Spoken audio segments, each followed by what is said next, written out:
Welcome, everybody. I guess we're ready to begin.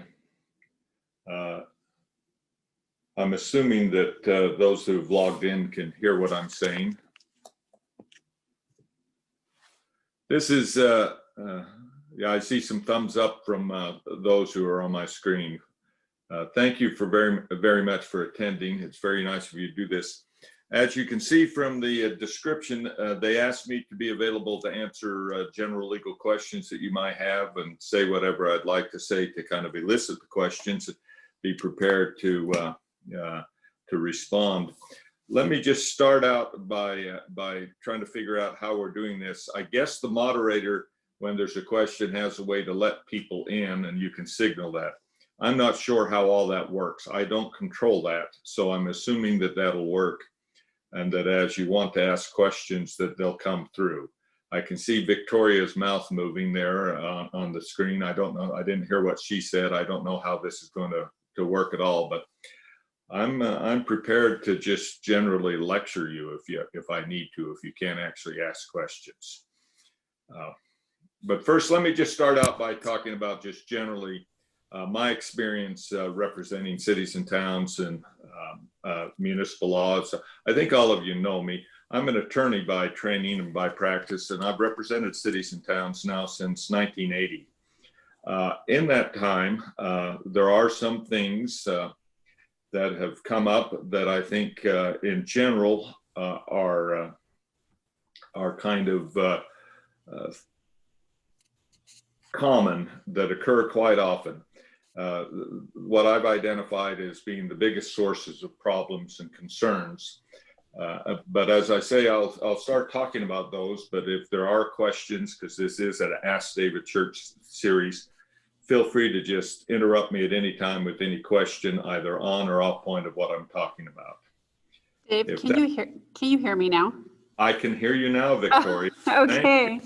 Okay, I'm sorry about that. And I apologize. I wasn't audible enough to introduce you, and I think most people do know you, but I am happy to monitor the chat box and send questions to you, so you need to get track of that. Apologize for that hiccup.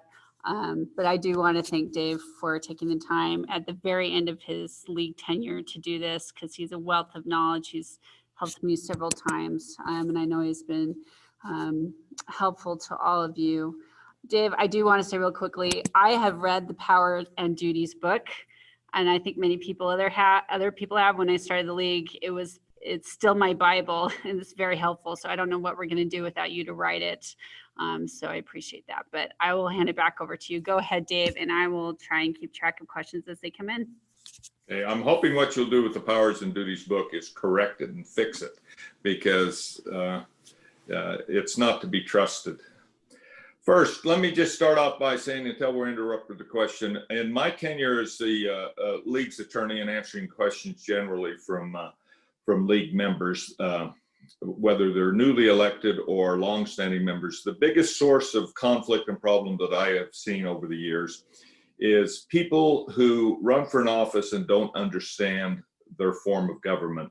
They don't understand the office they ran for and the position that they got. I've never really understood why somebody would do that, but it's very common that as soon as they get in office, they realize that the position they thought they had isn't the position they want.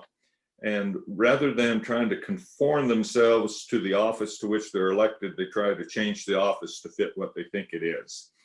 The most common problem with this over the years has been in this relationship between mayors and council members. And that changes depending on the form of government that you have. We now have really what I count as 4 forms of government for municipalities. We've got what in the olden days we used to call the strong mayor form of government, the mayor council form. We've got the 5- and 6-member council forms of government, which is really government by committee. They have a mayor and a council. We still have the legacy form of the city manager form of government. And of course, now we have, I see Gary Bowen on, we have this hybrid that the Metro Township which is a completely different form of government. And while all of these forms of government have the position of mayor, all the mayors are different depending on the form. And all of these forms of government have the position of council members. And although council member position is very similar in most forms, it's also very different in every form of government. And there are often people who run for office, particularly the office of mayor, who don't realize that they're not going to be the mayor of Salt Lake City or the mayor of Sandy when you run to be the mayor of Oakley. It's a completely different form of government, a completely different structure, and a completely different power system.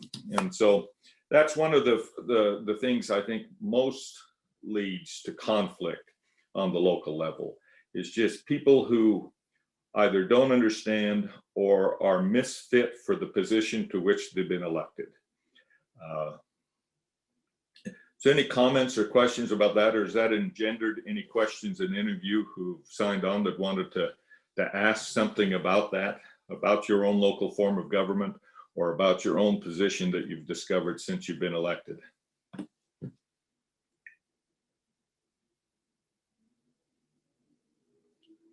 Going to be a short session called Ask David Anything if nobody got on just to ask me anything. And by the way, I see Carlton Christensen's on. What are you on for, Carlton? I mean. Well, I apologize. As I looked through the thing, I remember back to the advice you gave me at my newly elected officials training in December of '97. And there were some core things in there that just have stuck with me through a number of public service. And I thought, wow, if this is the last Dave Church training, I need to attend it. So thanks for letting me into the meeting. Yeah, as many people may or may not know, I'm hoping this is the last training that I ever get asked to do. It's not that I've ever said no to anybody, but I am resigning from my position as the League of Cities and Towns General Counsel and training. So I've appreciated the time, and it's nice that you'd log on just for that, Carlton, not having any questions. I see Ron Bigelow is also on.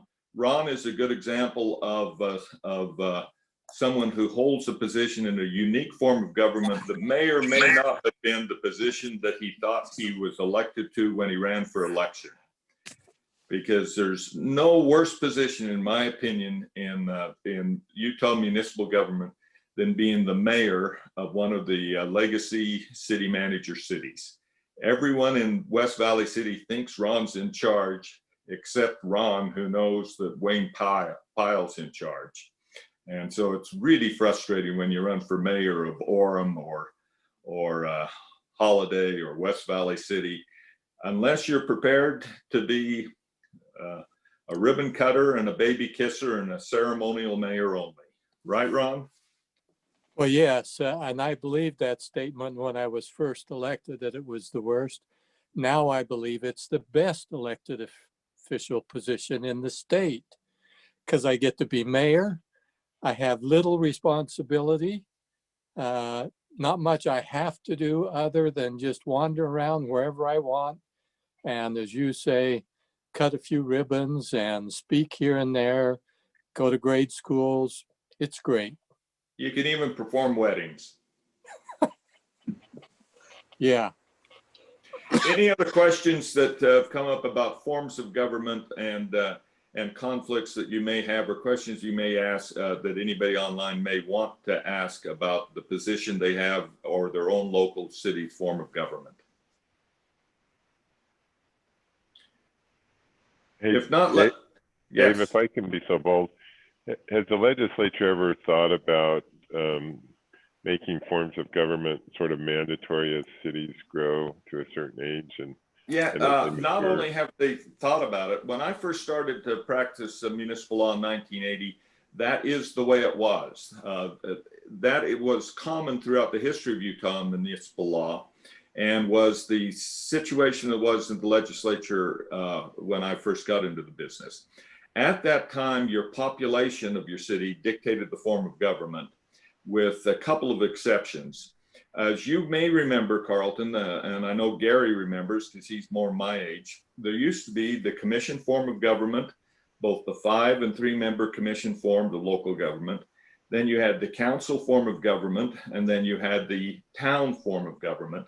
And as you progressed in population from a town to then a city of the 3rd class, then a city of the 2nd class, and a city of the 1st class, you automatically changed your form of government. So you went from the town form, which was a 5-member council, to the city form, which was a 6-member council, to the 3-member commission form of the 2nd class, and then the 5-member commission is a 1st class. The legislature gave the voters a choice to adopt one of 2 optional forms of government, which we called the city manager form or the strong mayor form.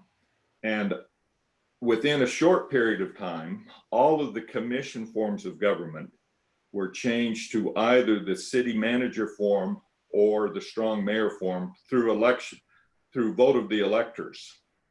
And the commission form has completely disappeared, although it's still referred to a little bit in the code.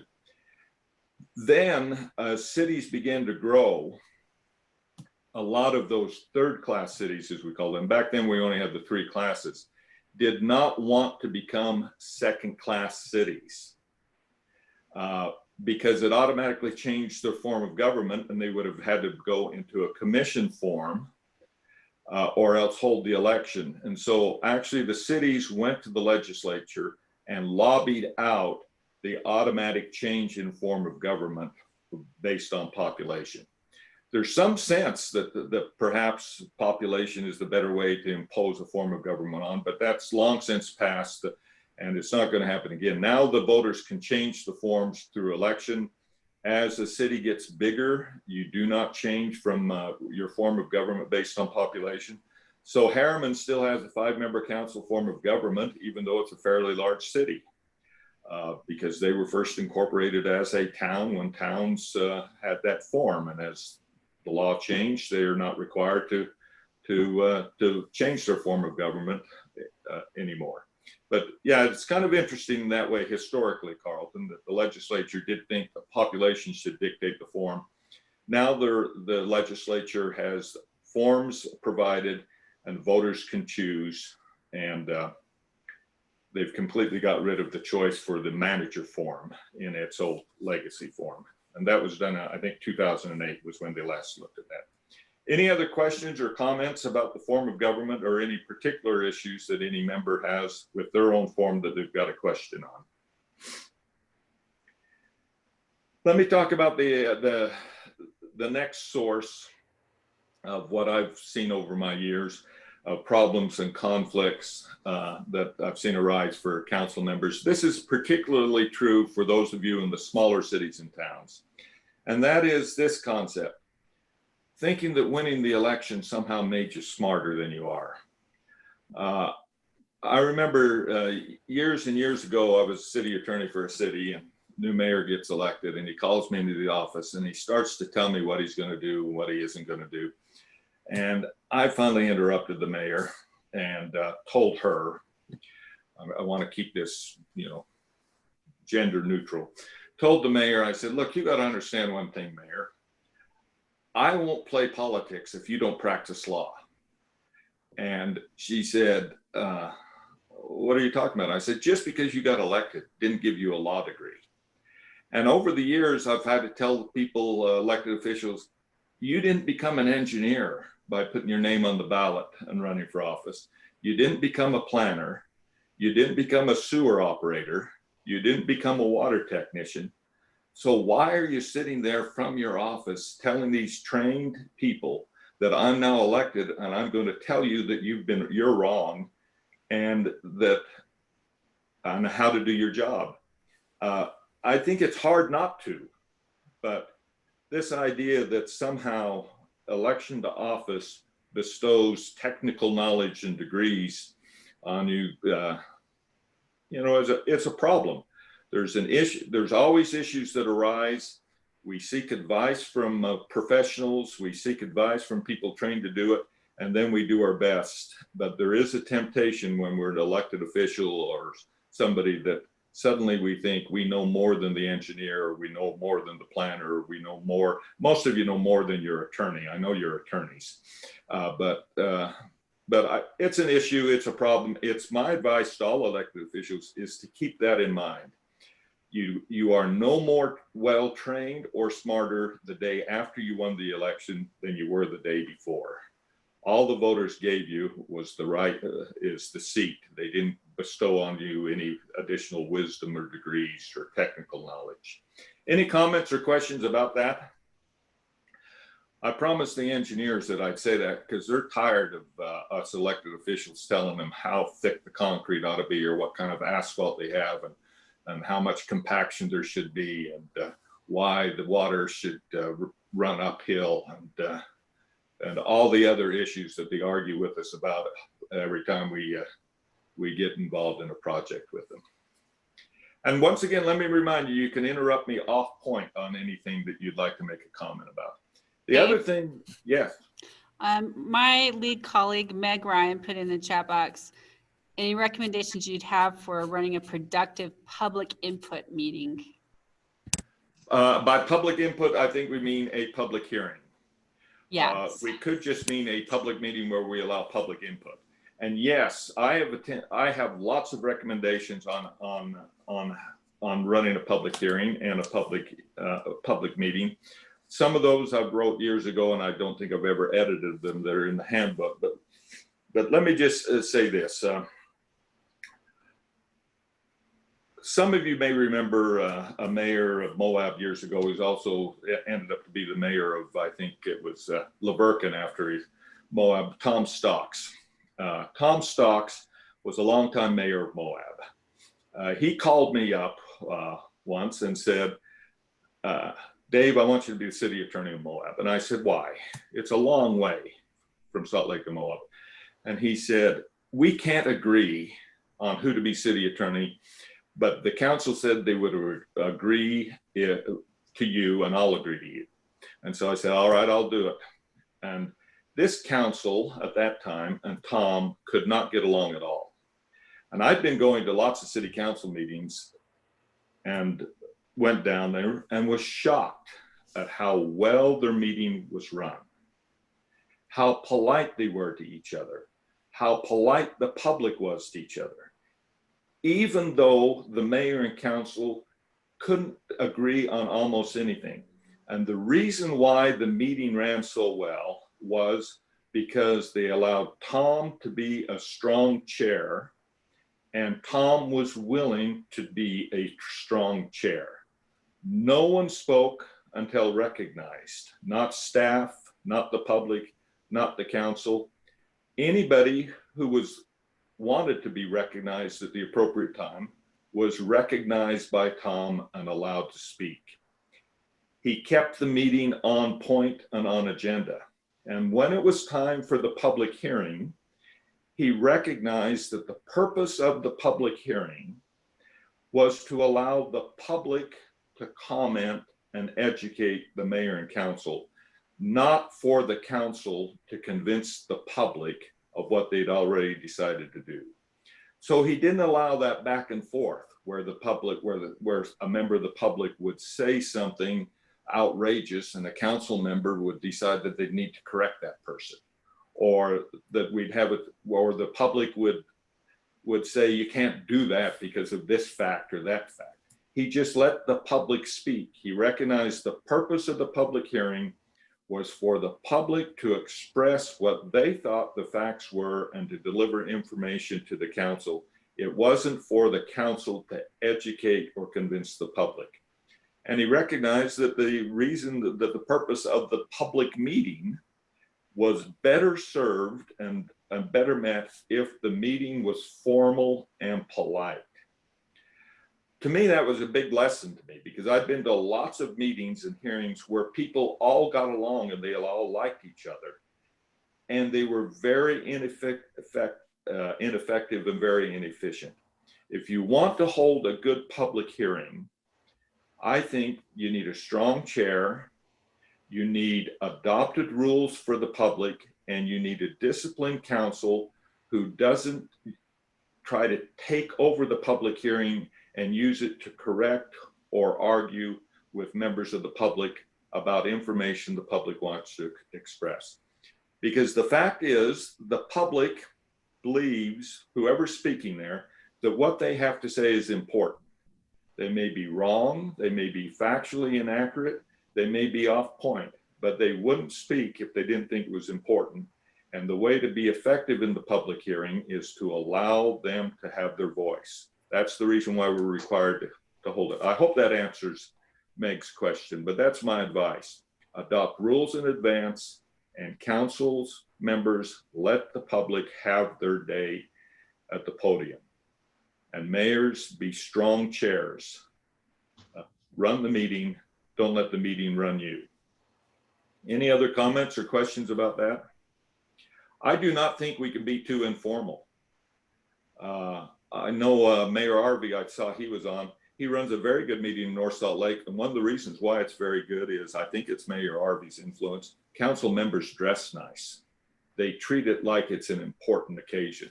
There are suits and ties and business attire by the council and the staff. And so the public, when they show up, think it's an important occasion. They act that way.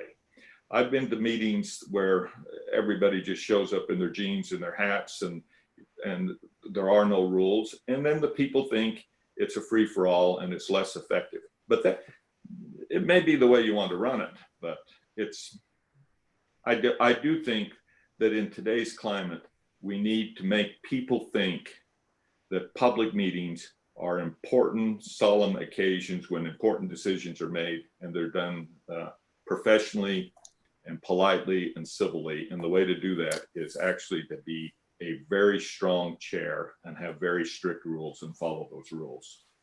Any other comments or questions? Yes. I guess I would follow up on what you mean by the rules. Coming from my previous employment at the legislature, I wholeheartedly agree with a strong chair who keeps it on point and understands the role of the committee. Because of public unrest in the last couple of years, and you've seen this particularly with the inland port, rules for that public engagement have been really important. So I'm curious to protect free speech and also keep the meeting on point. So I'm curious what some of those rules are that you have that you would advise chairs to have in their meetings. Well, I'm sure as most of you know, some may not. The legislature 10 or 15 years ago, because of some complaints by the public, actually required us to adopt rules of procedure. They didn't mandate what those rules of procedure were, but they required both the Planning Commission and the City Council to have formally adopted some rules of procedure and have those rules of procedure available to the public, both at the meeting and published appropriately on your websites and with as you do. So those rules, though, could be as formal as Robert's Rules of Order or Mason's or whatever it is, if you really could do that, or some informal or somewhere in between. My experience has been is that most of us have followed the mandate of the legislature and adopted rules of order, and then promptly forgot that they exist and don't actually follow them. But rather, we all follow the customary, traditional, what I inappropriately said once and promised myself I'd never say again, the bastardized rules of Robert's Rules of Order, where we all think we know it, where it's just motion, second, argument, discussion, and then someone's called for a vote without any formality at all. I think it's important in today's climate, the civility, the way people are now. I think it's been exacerbated by the social media, that kind of thing, that we get away from those traditional informal things and be more formal with our procedures and our rules of order. I think that that if we do not do that as a regular habit, then when we have the inland port kind of thing where the protesters show up, we have no way of controlling the situation and we have to go back.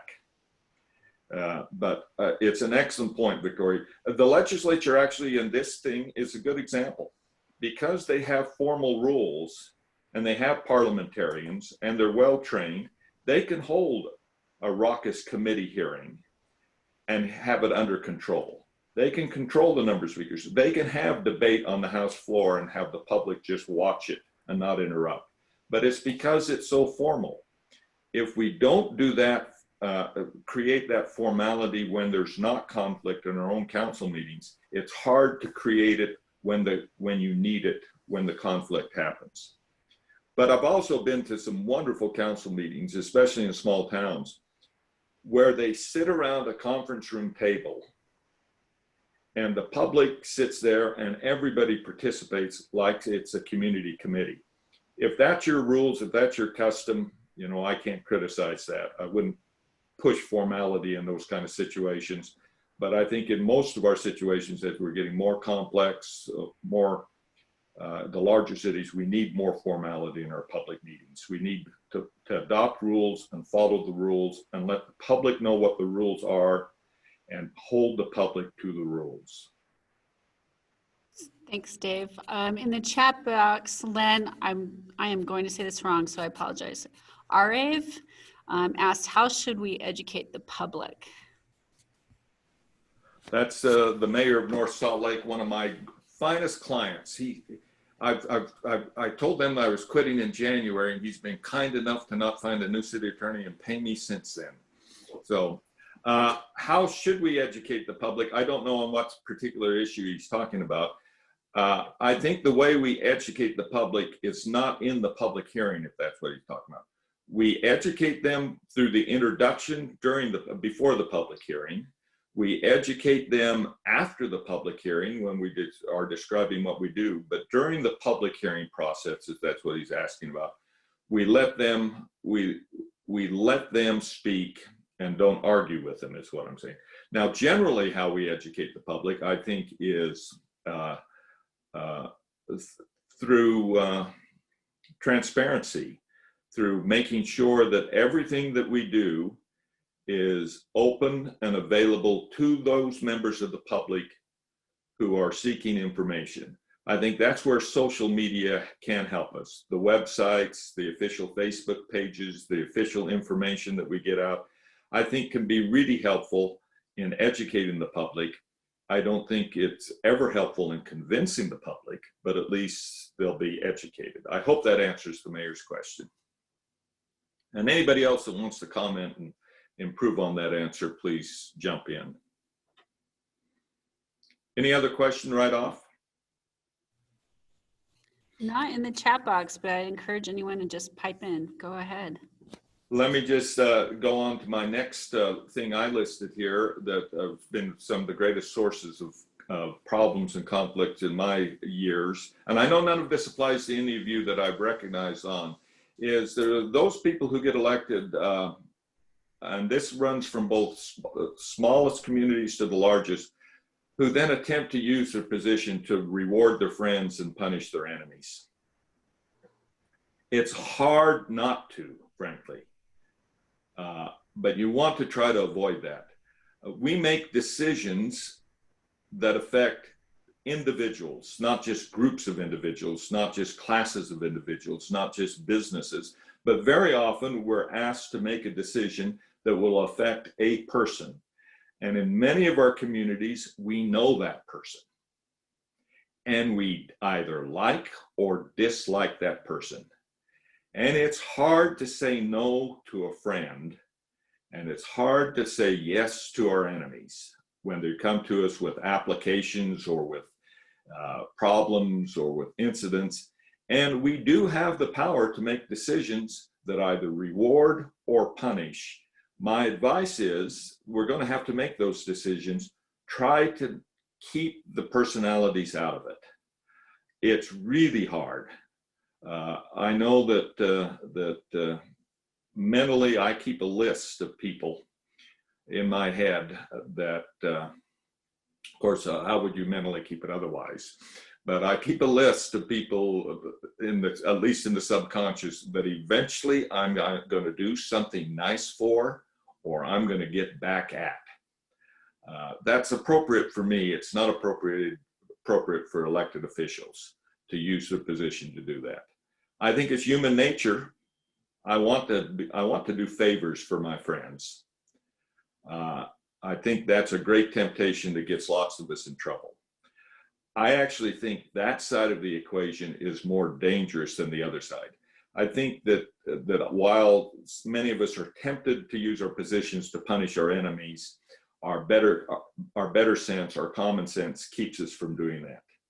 I think the bigger problem is those of us who want to help our friends inappropriately. Our common sense and our humanity very often, I don't think, stops us from doing that. We need to stop ourselves from doing that with purposefully, because the temptation is to default. Everyone wants to be liked. That's what I say about people. We never get over wanting to be liked, and trying to be liked is dangerous when you're sitting in a position of power, because you're tempted to do things you know shouldn't be done simply because people will like you better. Any comments about that?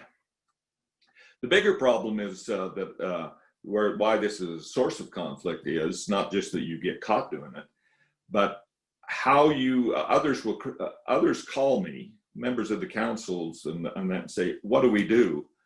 I know the mayor is doing this for their friend, or I know that this council member is urging us to do this simply for their friend. What do we do? There is no good response to that, by the way, in the law or in our ethics codes or anything else. It's just a source of conflict. You want to avoid that by not being tempted to reward your friends and punish your enemies inappropriately. Any questions or comments on that? I feel like I'm lecturing you. And by the way, I'm only lecturing one or two of you that I can see on the list. The rest of you can forget it. I have the names here, so if you recognize yourself, take the advice. Another thing on my list of problems, issues that we have that there may be questions on is, I think one of the biggest problems we have in local government, and I don't have a good solution for it, other than to tell you I think it's a problem, is there's a fear of making hard decisions in open and having hard discussions in open. This is a problem on the state level on down, but it's especially a problem in the local government. We have to make hard decisions. We have to have public discussions. There's a fear of doing that. I don't know the source of the fear. Perhaps it's what I said before about we all want to be liked. Perhaps it's because we fear criticism. But I remember, I think it was, I shouldn't name him, but because I may be wrong, but one legislator in a leadership position, I remember a few years ago, they were talking about why they crafted the proposed tax reform in a caucus without public discussion and just announced it out. And this legislator said, well, we did that because if you did it in public, we'd never come to any conclusion. It's hard to make hard decisions when people are watching this work, or something to that effect. Well, that's the truth. It is hard to make tough decisions in public. It's hard to hold tough discussions in public. It's hard to debate in public, but we're required to do so. The Open and Public Meetings Act says that we will make all our decisions in public and hold our deliberations in public. Trying to avoid doing this is a source of conflict and problems that we have with both the press and the public, because it becomes apparent when a hard decision has been made somewhere else at some other time and no debate is really taken. And then those who are on the other side of your decision, who think you are wrong, have room to criticize and room to challenge, where we needn't take the criticism or suffer the challenge. But the solution for it is to have the courage to debate and decide in front of people who disagree with you and who may criticize you. Any comments or questions about that? Yes, Carlton. I had two thoughts as you were talking. The first of which is a number of years ago in Salt Lake City when I was serving on the city council, and we were realigning the railroad tracks that head west and to California. There was a time where one of the homes that we had to condemn actually was a business belonging to a friend, and it pretty much meant he had to either pull up his business or go somewhere else. And at the end of the day, I knew it was the right thing to do, and so I actually made the motion to do the condemnation because you know, you just have to answer for it, and you want him to know that you did it with thoughtfulness. And it turned out fine in the end, but certainly wasn't easy. And another council member sort of backed out at the last minute. And it does take a little bit of, you hope your friendships are a little more genuine than that. The other thing I was just going to say is that so often we're afraid of the sort of fallout consequence.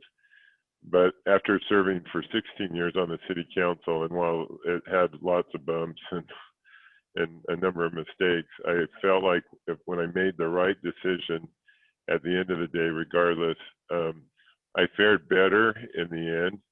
And the respect that garnered in a long-term basis far outweighed any temporary bumps immediately following those decisions. And I look back now and I feel a lot better about what I did because of that.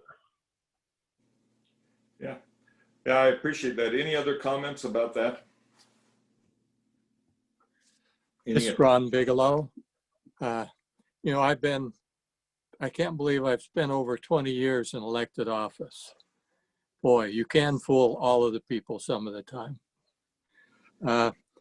The fascinating thing I noted was that the more open I was and the more I did everything in front of people, the easier it got. Because even people who disagreed with me would say, I disagree with you, but I can see your point, and they weren't as upset. It was just a fascinating, you know, human behavior type of thing to watch that dynamic. And if a mistake was made and I owned it in public, people weren't nearly as upset with me if I were open about it. So truthfully, an elected official, the more open they are, the easier it is. Yeah, I agree with that. I think and I don't know where I heard this, the analogy that I liked is that no one fears the cake that they watch the cook put together. But when you're presented the cake and you have no idea about the ingredients that went in or the hands that formed it or how it was stored and that, then you've got the second thoughts. But if you allow someone to watch you bake the cake, to put the ingredients together, to add the sugar and the salt and to do everything and then present it to them, even though they may disagree with you, it's easier to swallow. But when we just pull something out and say, by the way, for the last 6 months, we've been considering doing this, here it is, take it. Then you get what the response that you get is not going to be the same as where they've watched you put it together and then you come to the conclusion. Any other comments or questions about that? Let me just say it's more efficient if we can do it in private.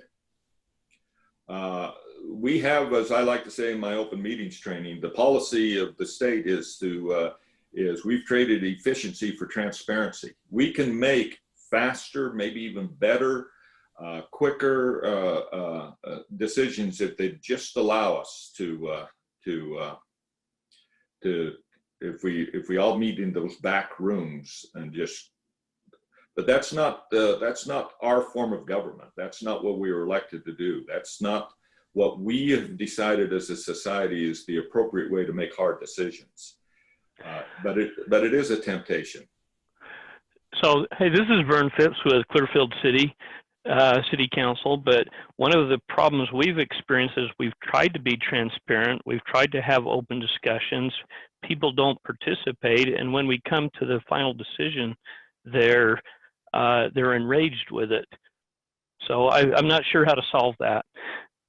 Yeah, they accuse us of not being transparent when we do everything we can. The only way to solve it is to do what I like to call is keep a record of our transparency, which means that when people say, when did you do this? When did you make this decision? You're able to say, well, here are the meeting minutes. Here is the recording. Here are the notices. Here are the times when you could have come in and participated in a public hearing. Here are the how you who are criticizing this could have jumped into this earlier. But the record of transparency is, I mean, it's extra work, but it's an important record, especially when on some of these decisions we know are going to be controversial. My experience is that helps, at least with that individual, take the teeth out of what they're saying. But you never convince the masses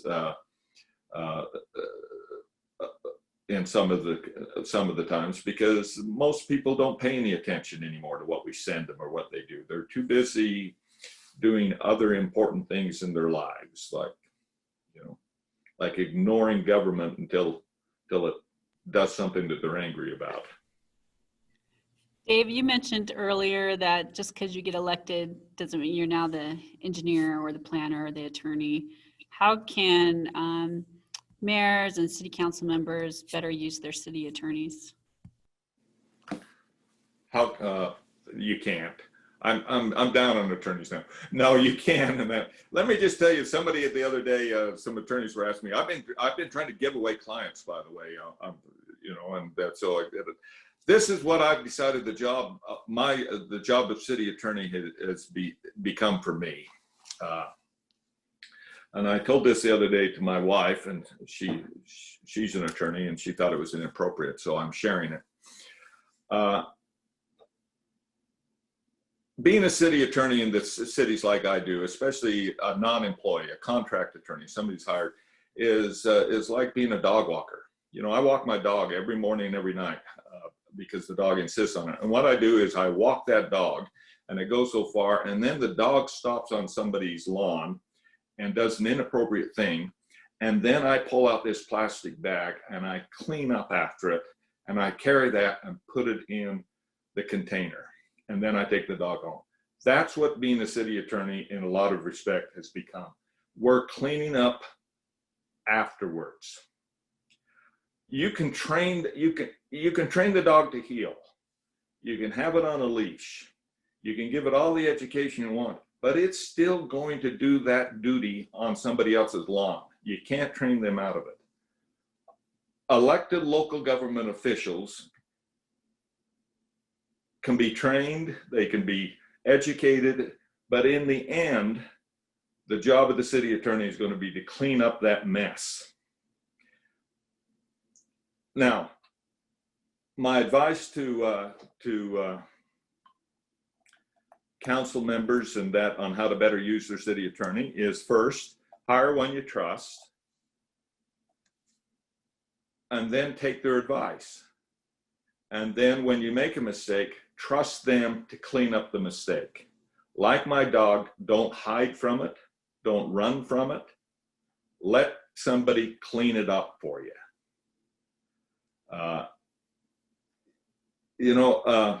I think attorneys are important. I don't think they're the most important people in the cities. I think the most important people in the cities are people who provide services to constituents. I think they're the water operators, the sewer operators, the street maintenance, the parks and recs. I think that the city attorney, those who prosecute, they do what they do. Those who advise councils, as civil attorneys, we do what we do. We clean up messes, we give advice. But the most important staff in our cities are those who provide direct services to the public. Police, fire, streets, water, sewer. you know, I've been proud to be a city attorney, but I don't consider me to be the most important cog in any city government. But Roger may disagree. He's been a city attorney a long time. I see him there. I don't know why you're in the middle of the screen, Roger. Any other comments or questions on that? Let me just say the other thing on my list, the next thing down on advice I give and sources of conflict, is that I think it's important, especially in the high growth cities, cities that are undergoing lots of changes, those that aren't stagnant, to remember that our role is we're building a community, not a subdivision. One of the biggest problems that I see is applicants, developers coming in with a project, and obviously there are concerned residents, there are neighbors, there are people there, and we get caught up in their issues about traffic, how much traffic will it put on my street, or density, or what the houses are going to look like, or that. We need to take a community perspective. That guy that's coming in, he's building a subdivision, or she's building a subdivision. We're building a whole community. We need to look at it from a community perspective and not just that project perspective. Because we may improve their project, we may make their project worse in our review and our approvals of it. We may help the neighbors with some of the problems the project causes. I think all that's fine and appropriate, the things that we do when we review these kind of land use and that things. But in the end, I think it's always important that as the governing body, if we're involved in these decisions, we take a community perspective and say, how does this better or worsen the community?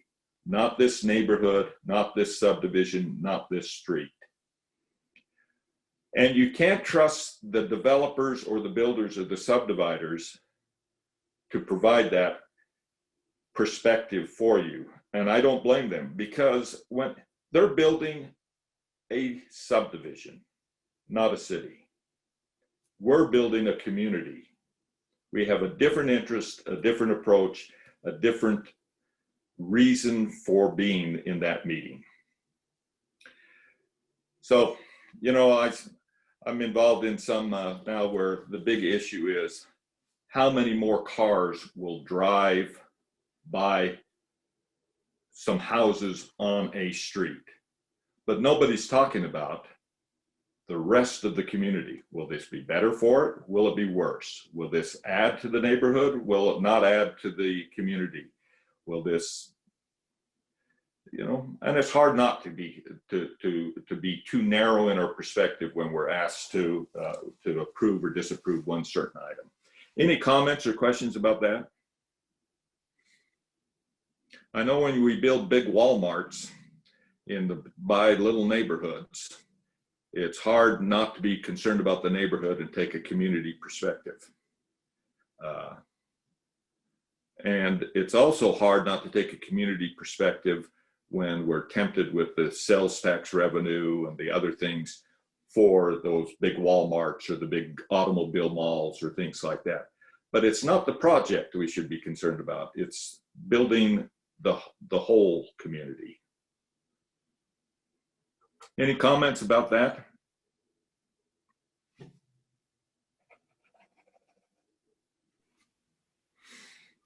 Any other questions that have come up? Yes, Gary. You're going to have to unmute yourself or be unmuted by somebody, because I can't lip read with that new mustache you've got going. Okay. David, I've got a question. I'm kind of the orphan child in your discussion group here as a member of a Metro Township Council member.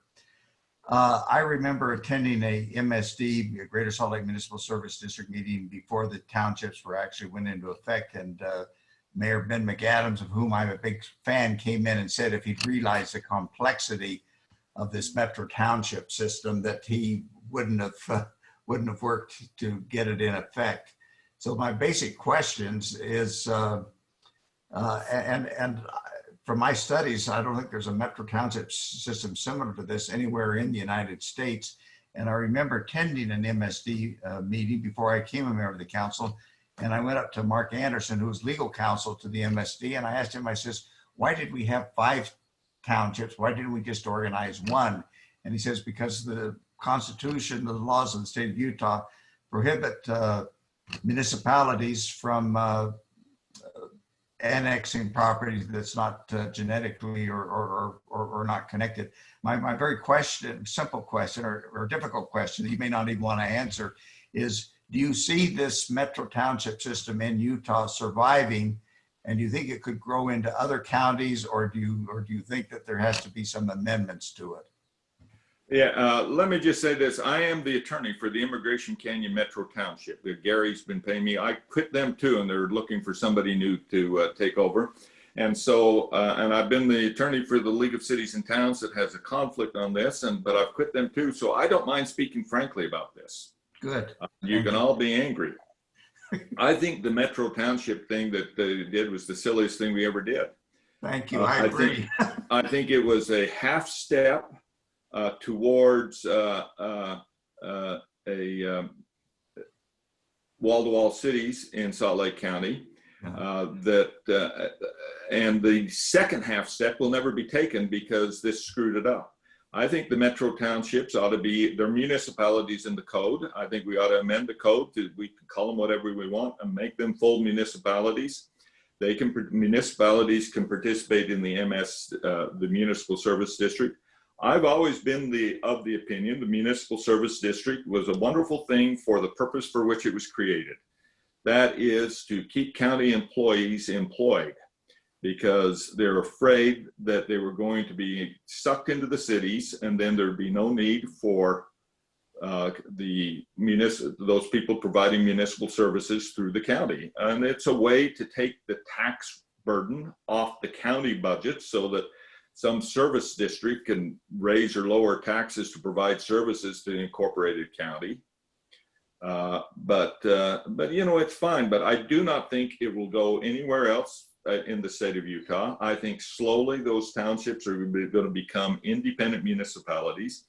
Like other municipalities in the county, they may choose to continue to receive their municipal services through the municipal service district, but it's not going any further than that. I know that when they were first created and deciding to do townships, the metro townships, I was invited to a training meeting where the people were running for it. And you may have been there, you may not have been there, or the others and that. And I had a meeting at another city to go to right after that. And I thought, all these questions are being asked. These people are running for office for a metro township.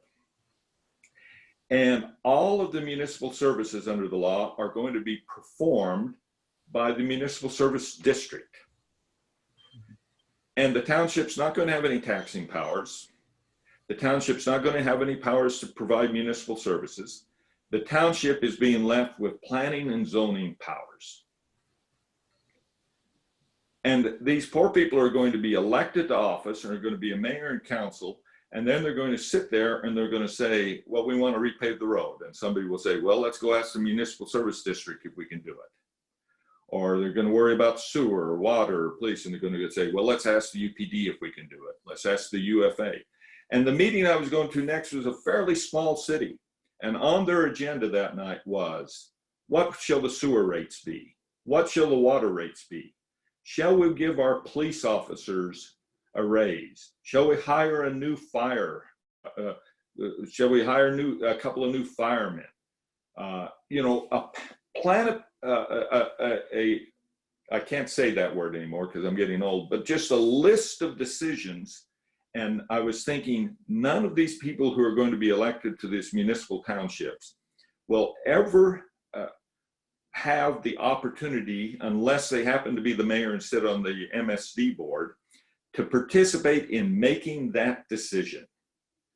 They're going to say, I'm a municipality, I'm a council member on a municipality, but they're not going to have the same powers and duties of their neighboring towns. I don't think that's sustainable. They're going to want to have that It's the nature of running for office and the nature for doing it. Now we can fix it with the legislation and just roll them right up into communities, give them full taxing power, give them full municipal power, and they can still choose to be with the MSD. And I think that's where it's heading. I don't think that we should create townships just so that we can have planning and zoning authority on a local level. I don't believe in authority without responsibility. If you're going to be planning and zoning, you ought to be responsible for providing the services for it too. Anyway, that's only half of what I think about it, but I do appreciate that I send them a bill and they pay it. I won't bill Gary for this advice. Any other comments or questions about that? Any other general comments or questions? And by the way, how are we doing on time on this? I know you've got lunch at noon. We just need to wrap up by noon. I don't know what time it is what I'm saying. We've got 15 minutes. Okay, good. I'm going to tell you, I don't own a watch and I don't have a clock in my office. Years and years ago, I had 2 clients on the same Christmas both give me watches. I've never worn one. And someone asked me once, and said, why don't you have a clock? Why don't you have a watch? This is before we all carried cell phones. And I told them the truth. I said, because I don't want to know what time it is. I bill by the hour. Time's not relevant to me. I just say, ooh, that felt like an hour. And then I bill it. You don't want to get the, you don't want the facts to get in the way of what you really want the result of. So I was looking around, I don't have a watch or a clock here, and I don't know how to turn this on to see what time it is on my computer anymore. So. Spoken like a good attorney. I see that Roger's got a question. Go ahead, Roger.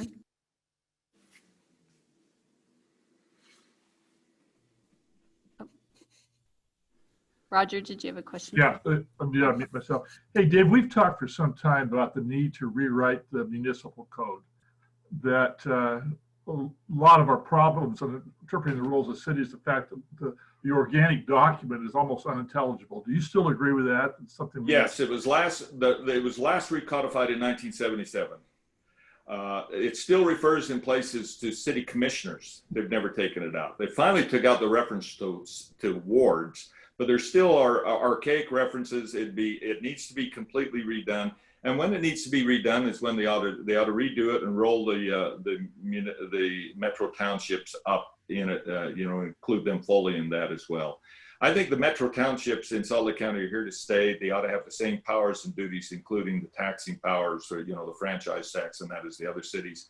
We ought to just treat them like cities. We ought to do that through updating the code. But it wouldn't be hard to do, except that it would take hours and work. And no one wants to just voluntarily do it. But the code does need to be updated and redone. Well, I just want to put that on the Victoria, on your agenda, of something we ought to plan for, because I feel the same way. It's, on the code, you can't find anything in it, and we're making up policies.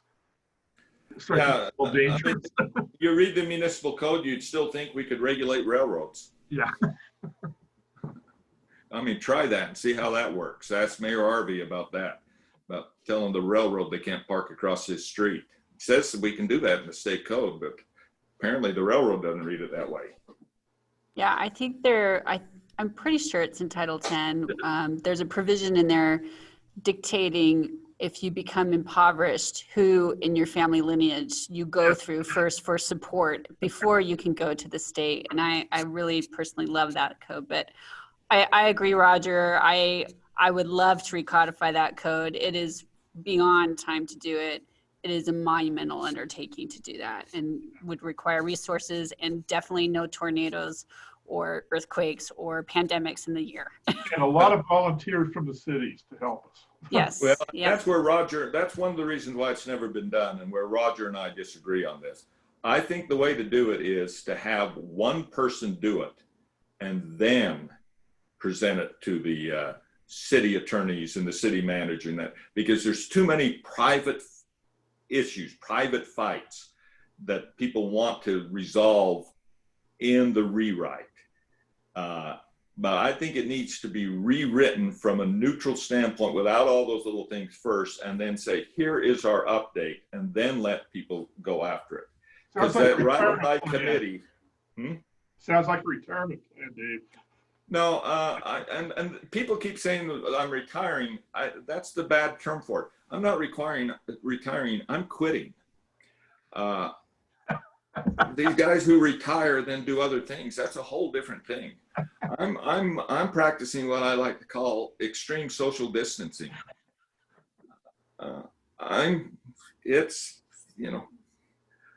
I have family members who have proven that you can spend your time watching MSNBC all day and yelling at the TV. I don't think that's a bad goal. But if you want to retire and rewrite the municipal, I'm not retiring. Cam will kill me. Yeah, you're still there. Any other questions? Let me just end this by I know I've said this before and others have heard it, but I want to say it again because it occurred to me just once off the top of my head in a meeting, in a lecture I had, and I thought I was clever, and so I'm going to repeat it just for my own amusement. And I was reminded of this the other day while I was driving along the road. I looked out and there's a couple of horses out in the pasture. And I'd noticed this kind of behavior when I was a young man and lived by horses. And these horses are standing parallel to each other, head to tail. And the horses, a fly gets in the eye of one horse, and the other horse flicks its tail and gets rid of the fly. And a fly gets in the face of the other horse, and the other horse flicks its tail and gets rid of the fly. And I always wondered when I was a kid, how did they learn to do that? Did their mother teach them? Is it inherent? Is it learned? Is it just accidentally come to them? And then I realized that that wasn't the question I should ask, or the lesson that you learn from that. The lesson is that the horse needs the fly out of its eyes. It can't get rid of it itself. Perhaps it learns that it flicks its tail and the fly leaves, and the other horse has learned that it flicked its tail and the fly leaves. But the lesson for us as city officials and people is this, is we have flies in our eyes. We need to get rid of them sometimes too. Sometimes to get what we want, what we have to do is cooperate with the horse's ass. Keep that in mind. There are a lot of people around that are hard to deal with. There are elected officials that are hard to deal with. There are appointed officials that are hard to deal with. But in order to get what we want, sometimes we have to cooperate with those kind of people, not kick against the, whatever the term is for you scriptorians. Any other questions or comments? Thank you very much. I appreciate your attendance. I appreciate your questions. I appreciate all the years that I've had. I wish this hadn't been WebEx. I really, or Zoom, whatever this is. I really appreciate the interaction from everybody else. But it is what it is in these times of trouble. As I said, I'm not retiring, I'm quitting, but that doesn't mean I'm not going to be around. You feel free to call me, feel free to do whatever you want. Don't feel free to do anything you want, understanding, of course, that I'm taking the advice that Warren Buffett gave, giving the difference between really successful people and just successful people. As paraphrasing, one of the things he said is that really successful people have learned that they can say no. That's what I've hoped to learn. You can call, you can ask, and I may say no if you want me to do something. But that's my goal, is to eventually become really successful. Thanks. Dave, I hope you're seeing the accolades coming in and the cheers that are silently on Zoom. I just personally want to thank you. And Cam wanted to join us, but he's been sidetracked as usual. Thank you for your service. A lot of people have benefited from your assistance over the years. And so I really hope you enjoy quitting. It's well earned. Thanks. Thank you, everyone. Thank you for joining.